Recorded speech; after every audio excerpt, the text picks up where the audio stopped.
body without organs is made in such a way that it can be occupied, populated only by intensities.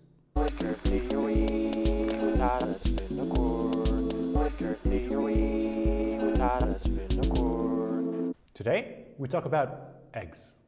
Hello everyone, welcome to Flicker Theory Reviews. I'm your host, Tadas Vinokur. Today, we embark on a tumultuous journey through yet another chapter of 1,000 Plateaus. The name of the chapter is How Do You Make Yourself a Body Without Organs? This is a particularly important chapter as it will allow us to critique, evaluate Deleuze and Guattari's ethics, or the ethics of the body without organs. Well, the name of the chapter itself implies that Deleuze and Guattari are willing to show us how to become or produce a body without organs. Unfortunately, they don't give us the exact methodology of making the body without organs. Instead, they describe what the body without organs is, how it functions within the apparatus of desire. Finally, they give us examples of bodies that seem to meet the criteria of the body without organs. The body without organs is a concept that was already developed in DNG's book Anti-Oedipus. Where it was described as a machine, a form of experimentation that frees the human animal from instinctual determination. It disrupts the fixated modes of satisfaction and it makes up the very limit of desiring production. Anyway, the body without organs refers to the lack of organization within a cluster of organs.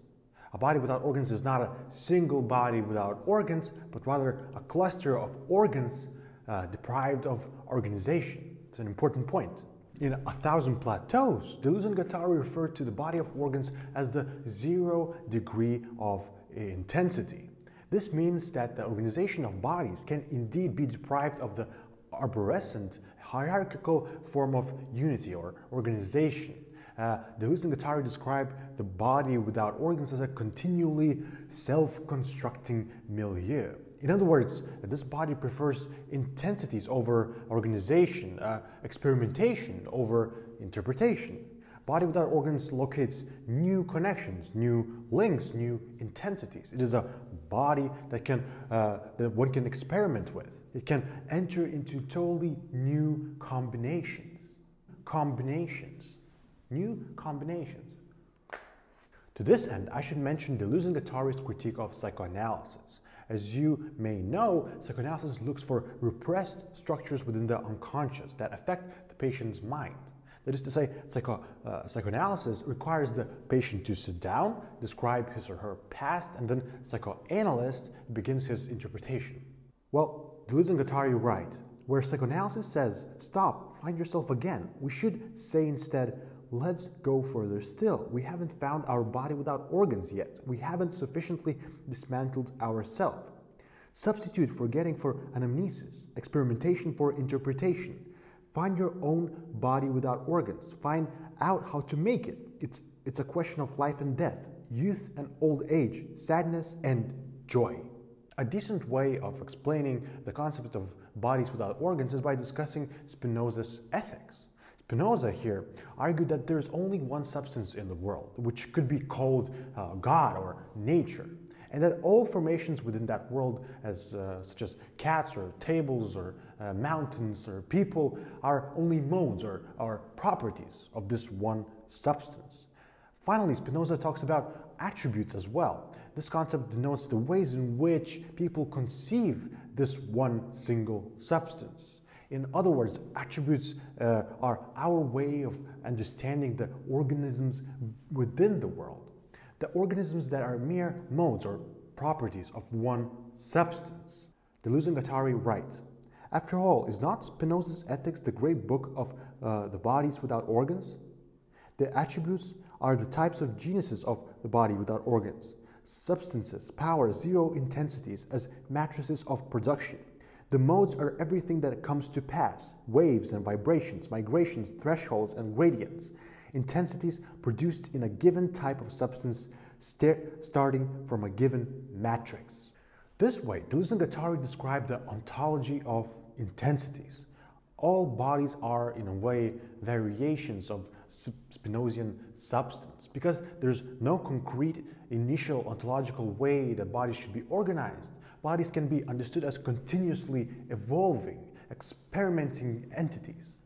If, however, we understand bodies as organized by way of supreme hierarchy, then we conclude the process of creation. We pick stasis over continuous creation and change. Stasis over change.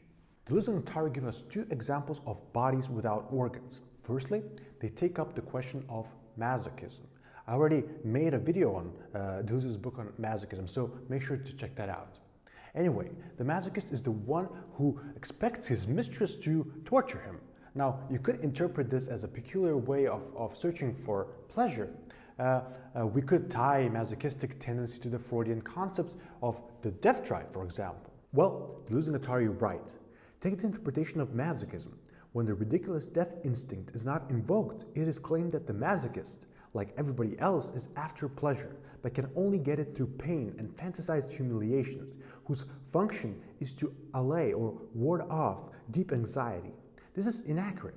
The masochist's suffering is the price he must pay, not to achieve pleasure, but to untie the pseudo-bond between desire and pleasure as an extrinsic measure. In other words, the masochist tries to raise the instinctive connection between desire and pleasure. Masochist wants to modify his body so that it would be made of pure intensities. But he has to fight the organization of his own body. This way, he reaches pain. He reaches the limit of his bodily organization. Again, this way, he actually gets really close to the body without organs. The second example that Deleuze and Guattari give us is that of an egg. Before something hatches from an egg, the egg is merely a cluster of proteins or a body without organs. Eventually, the egg will turn into an organism. The intensities within the egg will form a complex organization. Intensity will turn into an extensity. As Deleuze and Guattari themselves observe, we treat the body without organs as the full egg before the extension of the organism and the organization of the organs, before the formation of the strata. In other words, we all possess the potential of an egg, the potential of managing pure intensities within our bodies. Again, as Deleuze and Guattari say, you always carry the egg as your own milieu of experimentation. Lastly, we should discuss the ethics of this chapter more carefully. Deleuze and Guattari claim that we should all exercise caution when de-stratifying ourselves, when creating a body without organs, in other words.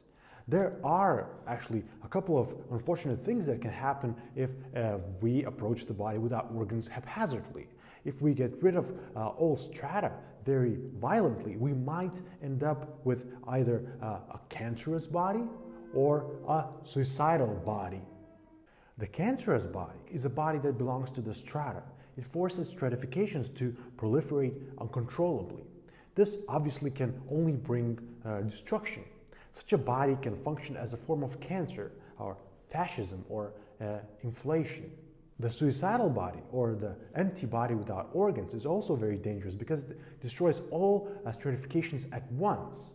This can only lead to a catastrophe, to death, as you will be plunged into a black hole. That is to say, if you violently de-stratify yourself, you may leave nothing behind. Nothing will be preserved. It turns out that being organized is not the worst thing that can happen. You may, if you're not careful, create a suicidal or a cancerous body. As Deleuze and Guattari write, the test of desire, not denouncing false desires, but distinguishing within desire between that which pertains to stratic proliferation, or else to violent destratification, and that which pertains to the construction of the plane of consistency. In other words, if we are being cautious, we should be able to construct the right kind of body without organs, the one that facilitates the plane of consistency. Such a body without organs allows for fulfilling combinations of intensities, combinations that extend our capacities, broaden our perspectives, increase our physical and mental capabilities. That is precisely the ethics of this chapter. In learning how to combine our capacities with those of others, we will do something ethical. Here we should finish with a quote. This is how it should be done.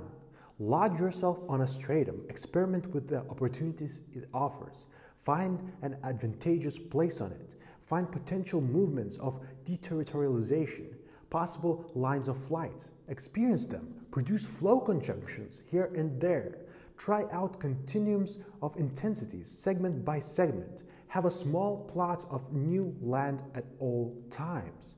It is through a meticulous relation with the strata that one succeeds in freeing lines of flight, causing conjugated flows to pass and escape, and bringing forth continuous intensities for a body without organs. Thank you so much. See you next time.